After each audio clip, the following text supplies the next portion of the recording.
You've got poems, I've got suggestions. Part 3. Hello dear writers, and welcome back to the show. Today we're taking a look at a few more of the poems you've sent in, and we've done it before, so I won't spend a lot of time with the preamble, but there are just a few quick things before we get started. First, huge thanks are always in order for all of you who have sent in and are sending in your work. It's just not possible to include every submission on the show, but I appreciate every piece that you send in. So please do keep them coming. The link is in the description. Second, be sure to celebrate today's poets in the comments. There's a lot of courage and trust that goes into sharing your work, especially to get feedback on it, so kudos to them. It's been great to see your kind words to the writers we've worked on in the past, so to all of you, keep that kind of supportive stance going. In addition to talking about your writing on the show, I also started working with writers one-on-one earlier this year, which frankly has been a blast. I've worked with several writers so far on essays, poems, short stories, and 2 of them are finishing out the year by taking the brave leap into publishing their projects after we spent a few months working through them together. So if you're looking for some feedback on an individual piece or some mentorship and advising through a larger project, I'm here to help. Check out the link in the description for more information. And finally, of course, thanks to all of you for being here. Now, let's get into the good stuff. Leviathan. Maybe centuries ago, the great beast breached and showed his flukes the sky. Now, crumpling like a t-shirt strewn, the creature softly lies. Termite-infested soil has gnawed upon his cracking hide. Ever boring, I am awed at this tree which lived and died. So here we've got a speaker admiring a dead tree, comparing it to a large sea creature, reflecting on its early growth and current state of decay. I like the simplicity of this poem's focus. We're just looking at a dead tree, and it really doesn't need to get more complex than that. Here's a tree. It's dead, and isn't that something? But of course, it's not just a bare description of a tree. We do get some interesting metaphorical work in the first stanza especially. The initial sprout peeking out of the ground like a whale's tail. Perhaps for some, it's easy to see a tree as an object more than a living thing, and a dead tree is just a big thing on the ground. So the comparison to a sea creature or an animal could serve to amplify the sense of loss in this tree's death. And there's some pleasing sound work going on too, like the assonance in beast, breached, and across words like sky, lies, hide, and died, which do become rhyme in some places, the second stanza particularly. I'm always supportive of playing with sound, and it adds a nice layer to the experience in this piece. Now, usually I don't like to make a big deal out of things like punctuation in a working draft. When everything is still in a fluid, revisable state, there are usually bigger fish to fry, so to speak. But we do have a great illustration here of punctuation's potential to influence meaning, so I think it's worth spending a little bit of time on it. Now, each stanza is written as a single sentence, but each stanza also has 2 independent clauses. Now, on a technical level, commas aren't strong enough by themselves to hold 2 independent clauses together, so we're going to need periods or semicolons or some other punctuation strategy just to pass the punctuation audit. But more importantly, we have modifiers suspended between independent clauses, and this creates some structural ambiguity. In the first stanza, it's probably the creature that's crumpling like a t-shirt, but it could be the flukes, or maybe the sky. The punctuation doesn't tell us which clause the modifier modifies, so we have to give our best guess. And in the second stanza, it's probably the termites in the soil that are boring into the tree, but the speaker could also be telling us that they're a boring person who is, for once, awed by something. Sure, there are clear options for which of these meanings is more likely the intended one, and you might say that most readers would get it right, and you're right, 60, 70, even 88% of readers might navigate the ambiguities correctly. But patch up the punctuation to fix the run-on sentence and disambiguate the modifiers, and now you've made it nearly impossible for anyone to misread it. When we think about viewing our writing as a reader might, I think this is a useful perspective to adopt. If my experience with readers of my own work is any indication, people will naturally find ways to misread your work. So it's up to us as writers to find ways of expressing ourselves that minimize the possibility for misreading. Now, I'm not at all saying that this poet has this attitude, but you'll hear people say that it's up to their readers to figure it out, and they're not going to dumb it down. But, friend, correcting uncontrolled ambiguity is not dumbing it down. If you have the ability to limit misreading so that readers can accurately savor the meaningfulness of your work, Why leave the door wide open for 40% of them to go off the rails? Anyway, that's a little bit of a tangent. The point is that we can clarify meaning and fix a technical issue with a couple of punctuation swaps. Now we know what those modifiers are modifying without any room for misunderstanding. Another thing to look at is in this poem's final assertion, and the fact that it's an assertion. As written, this poem tells us that its speaker is awed and asks us just to trust in that awe. For readers who have seen dead trees and not been full of awe, we might wonder what's motivating that speaker to feel a sense of awe at this tree in this moment. So, in other words, the poem leaves us with an abstract assertion that says, I am full of awe, but I won't really let you see that awe or tell you where it came from, which really serves to distance us from the poem's emotional core. I mean, there are inklings. This tree may have been very old, and it was certainly very large. It's being destroyed by tiny insects, but this is a thing that happens. Things live, grow, die, and decompose, so the fact that it's happening can't be the point. There must be something about this tree, or maybe more likely, about this speaker, that makes this such a significant resonant moment. And this poem doesn't have to go on and on explaining itself. I often find that once I've started explaining, I've stopped writing poetry. But it could, fairly economically, give us some insight into the speaker's frame of mind. If this speaker was grieving a loved one, for example, there could be a certain awe in seeing death claim even this giant ancient tree, only to feed the termites. It's the awe of the circle of life. So what if the title were A Walk in the Woods while writing my grandfather's eulogy? Or maybe this speaker worked hard to run a bakery that had been a pillar in the community until a popular chain shop moved into town and put them out of business. What would happen to the poem if it said, maybe centuries ago, the great beast breached and showed his flukes the sky. Now, like my bakery, its oven's cold. The creature lies crumpled. Here, again, we get a different sense of the emotional tone, and it might not be quite right to call either of those options awe, but that's at least partly due to the fact that each one grounds the poem's observations in some experiences that add nuance and complexity to the emotion. It's not just awe. It's grief mixed with recognizing the grand machinery of life, or disappointment mingled with nostalgic pride. By sharing more of the experience that motivates the speaker's sense of awe, we get a chance to feel that awe and see where it comes from, which can be a lot more satisfying in the end than just being told by the poem that the speaker felt awe. It's a little like the difference between me telling you that I had a bad day the other day and me telling you all about the bad day I had the other day.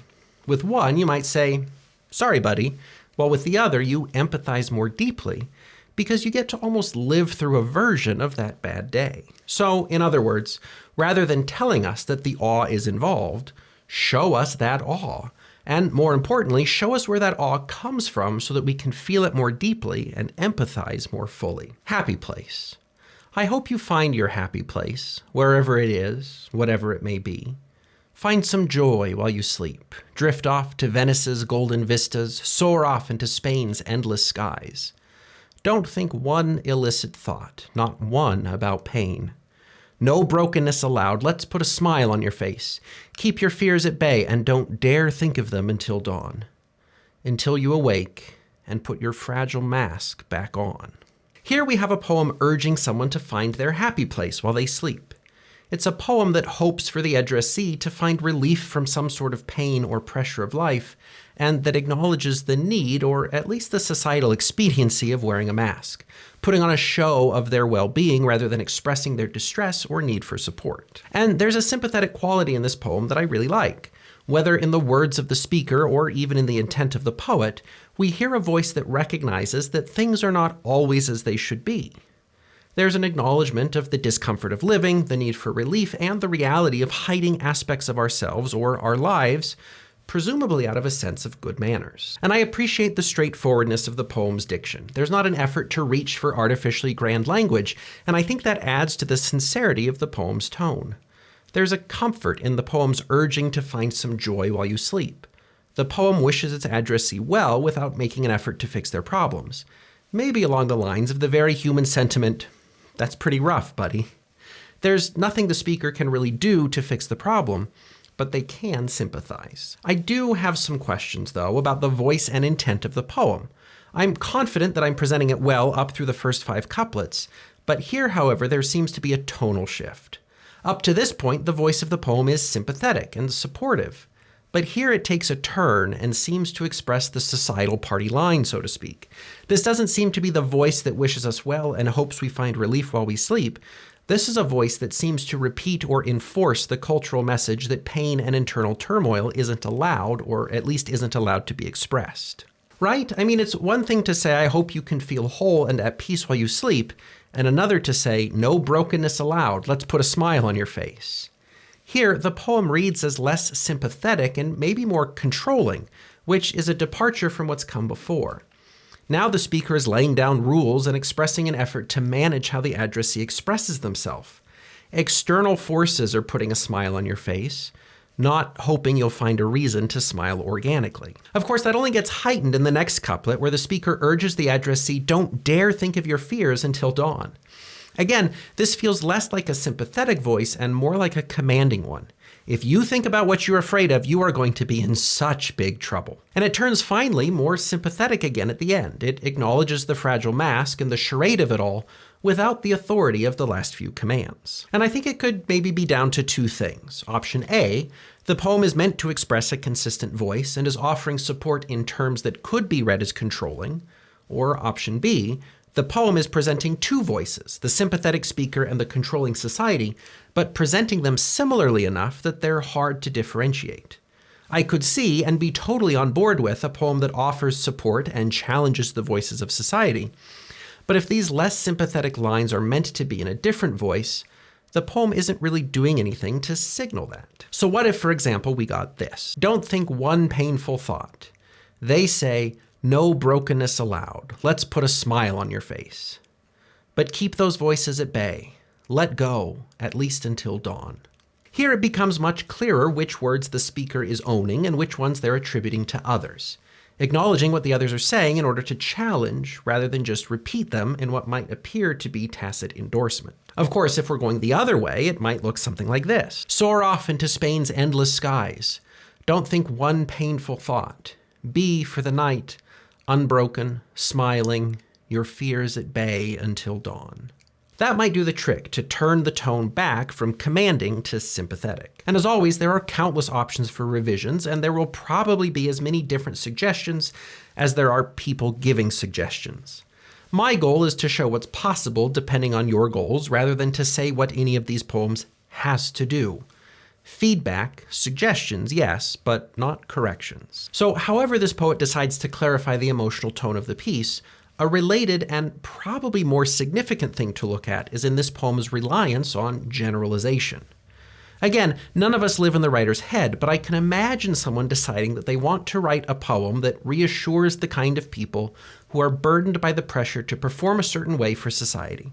People who feel broken or beaten down, but who wear the mask of contentedness lest their pain inconvenience someone else. And there are a lot of people who might fit that description.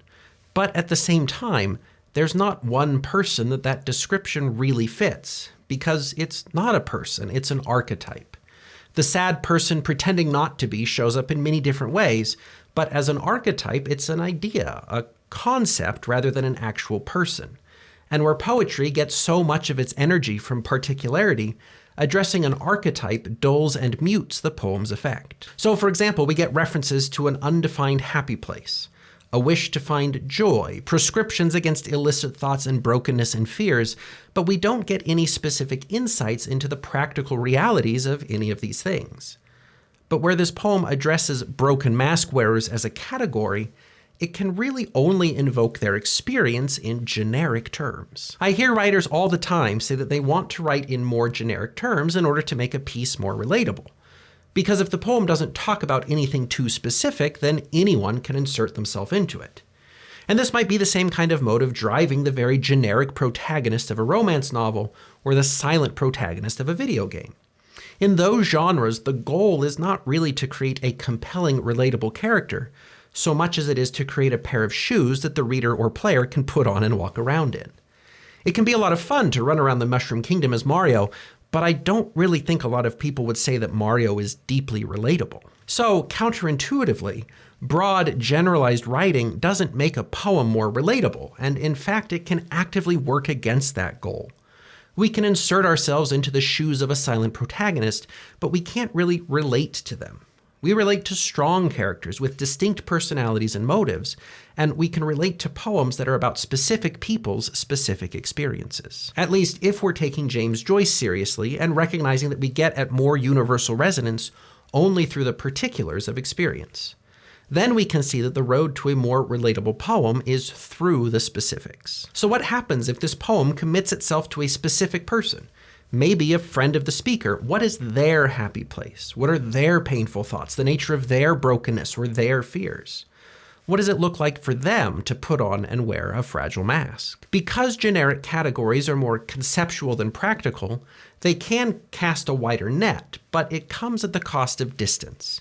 It's harder to relate to the idea of brokenness than it is to empathize with a specific example of someone's actual brokenness. So for example, what if instead of the category of painful thoughts, we got something like, don't think about how Jimmy stole your notes and tossed them in a ball to Timmy, who called you stinky and torched them in the Bunsen burner. Obviously, that's not a very serious example, but even then, it is an example that lets us into an experience of pain. We can imagine and feel the pain and frustration of being tormented by a couple of bullies in chemistry class much more easily than we can feel the pain of the generic and abstract concept of not one thought about pain. There are real experiences at the root of probably every poem, if not at least the commanding majority of them, but I often see newer writers second-guessing the value or legitimacy of their experiences, so they defer instead to broad generalizations in an effort to be more relatable.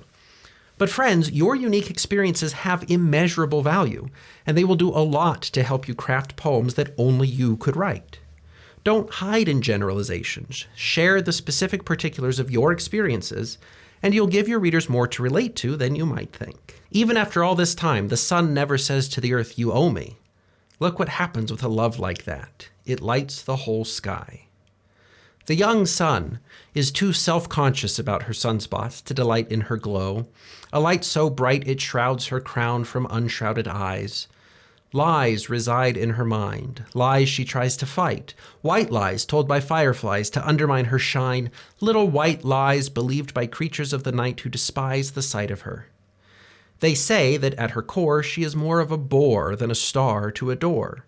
They say she makes rays to fake displays of charity.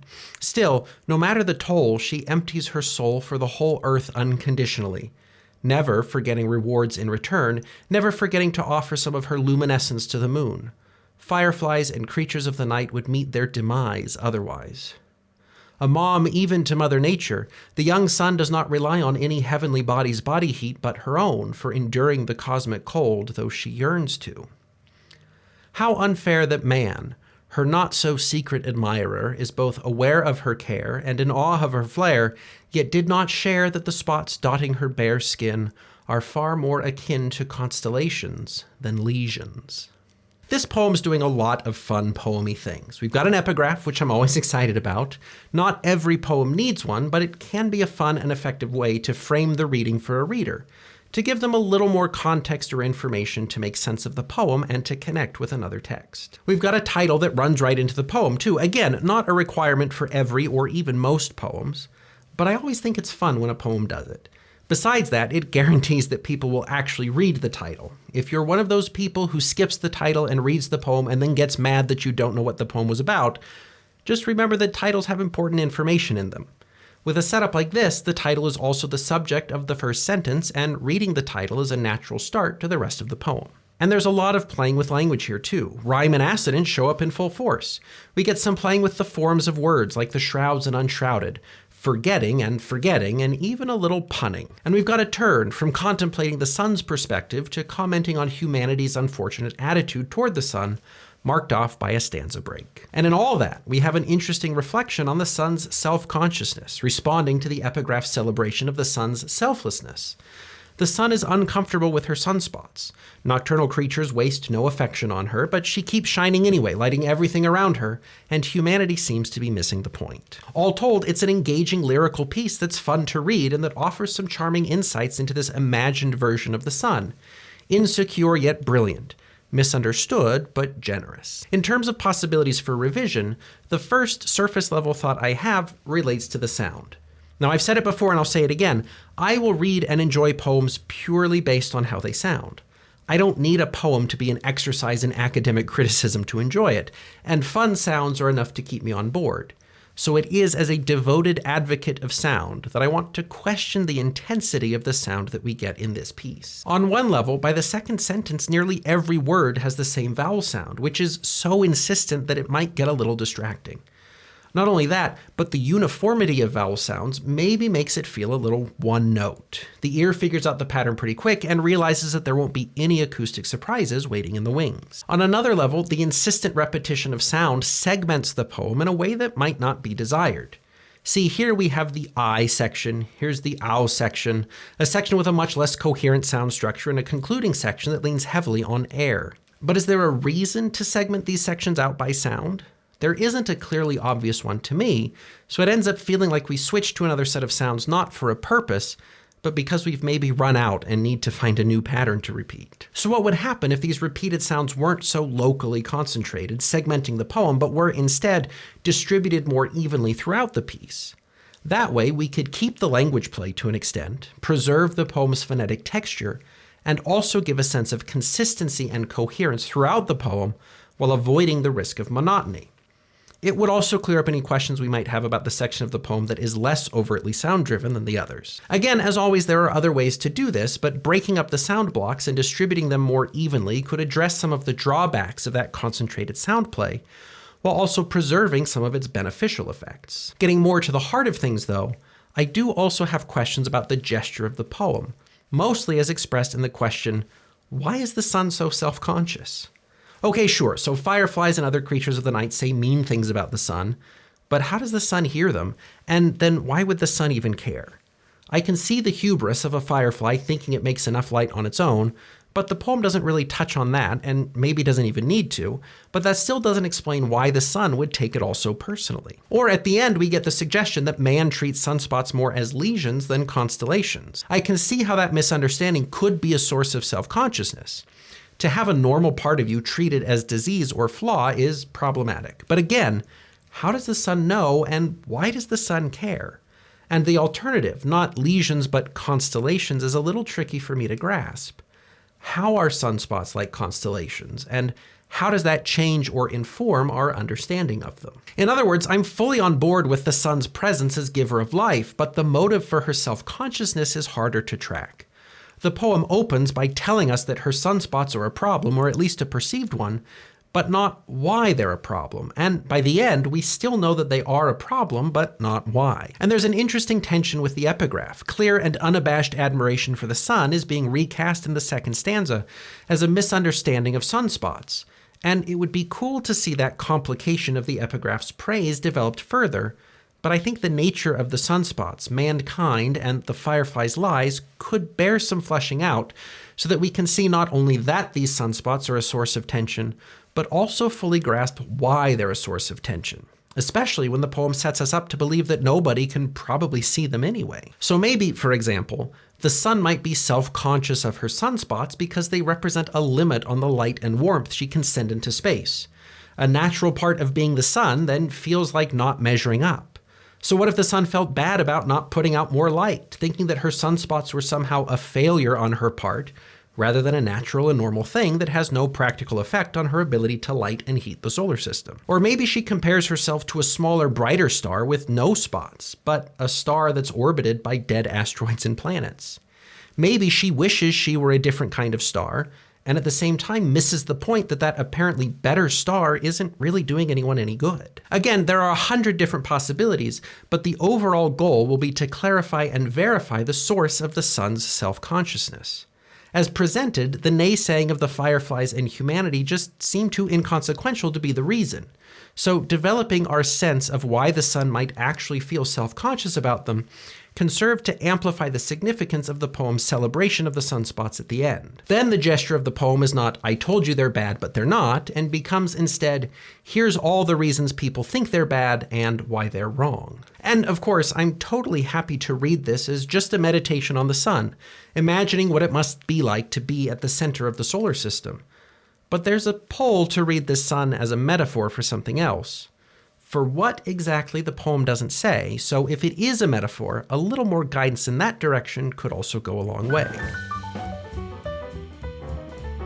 Well, that will bring us to the conclusion of the fun for today. Thanks so much for being here, and thanks again to today's poets. You're doing a lot of great stuff in these pieces, and you've also given us a great opportunity to talk about some important poetic principles. Again, if you'd like a chance to be featured on the show, or you'd like to work with me on your own writing project one-on-one, you can find more information in the description. But as we wrap up, a final big thanks to all of you. It's been a great year for the show in so many ways, and I'm looking forward to whatever the next year will bring. As always, let me know if there are things you'd like us to talk about, and I hope you'll be back for more writing fun in the new year. Until then, keep on writing and take good care.